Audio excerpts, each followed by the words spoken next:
जय जगन्नाथ फ्रेंड्स मु विश्वजित आपण स्वागत करुच्ची career IQ Odisha YouTube channel रे।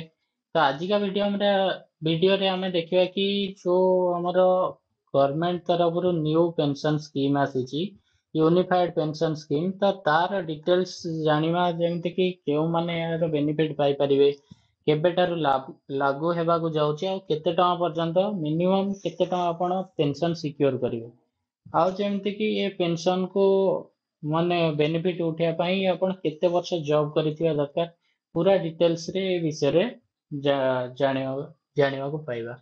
तो फास्ट देखंतु एटी 23 लाख हमर जो सेंट्रल गवर्नमेंट एम्प्लॉय अछंती तो सेमान को बेनिफिट मिलिबो।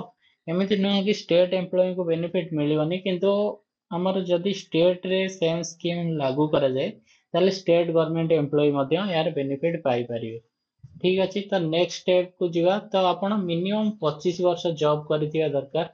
यदि आपण 25 वर्ष जॉब करूचंती तो आपणकर 50% जो बेसिक पे रोची बेसिक पे रो 50% आपण को लास्ट 12 मास रो जो बेसिक सैलरी रहिथिबो तार 50% आपण को आज पेंशन मिलिबो। ठीक अछि तो जदि कौनसी व्यक्ति 25 वर्ष पर्यंत काम करना जमती 10 वर्ष मिनिमम काम कर मिनिमम गोटे पेंशन वैल्यू मिल जोटा कि हूँ 10,000 टका।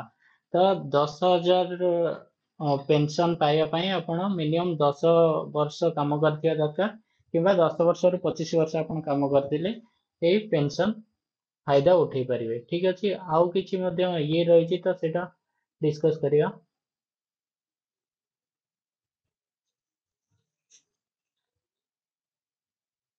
तो देखते जमती कि मुझे कही कि क्यों माने एलिजिबिलिटी रहिबे कि ऑल सेंट्रल गवर्नमेंट एम्प्लॉय तो एलिजिबल रहिबे आउ जो माने कि प्रीवियस पेंशन रे काम करथिले एनपीएस रे तो सेमान जदि चाहिए तो ए नुआ पेंशन को मध्य आपणै पारिबे। ठीक अछि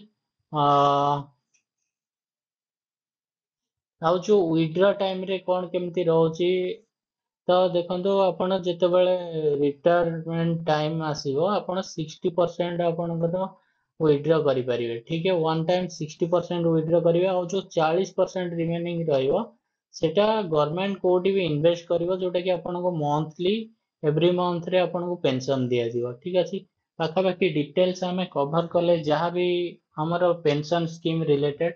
तो जदि आपण को वीडियो पसंद लगी थाए ताले हमर वीडियो को लाइक करंतु और चैनल को सब्सक्राइब करंतु।